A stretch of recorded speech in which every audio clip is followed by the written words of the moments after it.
Start. उपाध्यक्ष महोदय अपने भाषण में उन्होंने कहा कि मैंने आज तक ऐसी गरीबी के दर्शन नहीं किए जैसा कि मैं देख रहा हूँ।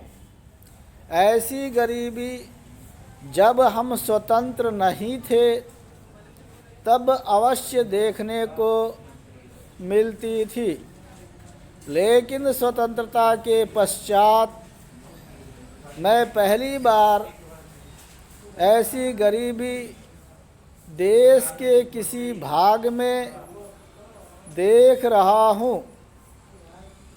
देश के विकास के काम को बढ़ाकर ही ऐसी गरीबी हम हटा सकते हैं। सरकारी उद्योगों की स्थिति अजीब है। हर संभव कोशिश से और सद्भाव बनाकर सरकारी उद्योगों के कर्मचारियों को आप अच्छा वेतन देते हैं और उन्हें रहने का अच्छा स्थान देते हैं, फिर भी घाटा होता है और देश का नुकसान होता है। कारण क्या है? कारण यह है कि आपकी औद्योगिक नीति गलत है और जो रुपया आपके पास है उसको भी आवश्यक काम के लिए खर्च नहीं कर रहे हैं।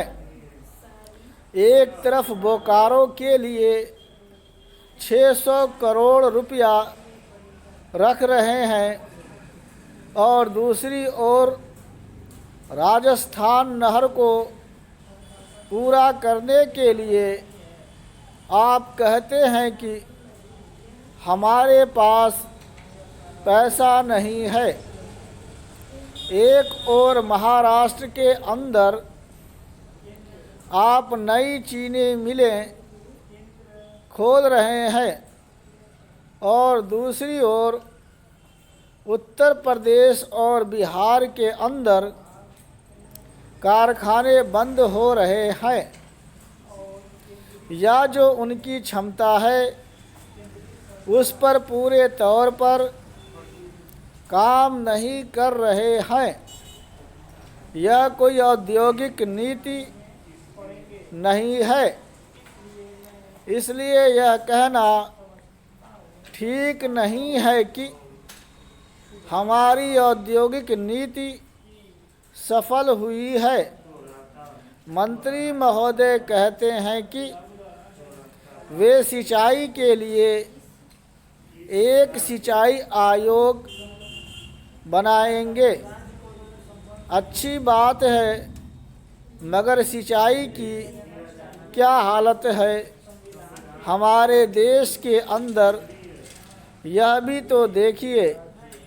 जिस समय हमारे देश में कोसी बांध का काम शुरू हुआ था उस समय पाकिस्तान ने एक बांध पूरा कर लिया था। वहाँ उससे सिंचाई हो रही है और हमारे यहाँ इसका काम आधा भी नहीं हुआ है। राजस्थान नहर शुरू हुए कितने वर्ष हो गए हैं, परंतु अभी भी वह बनी नहीं।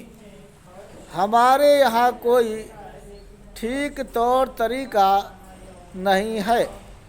मंत्रियों और सांसदों के मकानों के लिए करोड़ों रुपए निकल सकते हैं, मगर देश के उद्योग के लिए, देश के किसान और मजदूर के लिए जो रुपया चाहिए वह नहीं मिल सकता। उसके लिए रुपया नहीं दे सकते। यह कोई उद्योग नीति नहीं है। यह एक खिलवाड़ किया जा रहा है। मैं कल सदन को बतला रहा था कि कुछ सड़कें विश्व बैंक की सहायता से बनने वाली थी।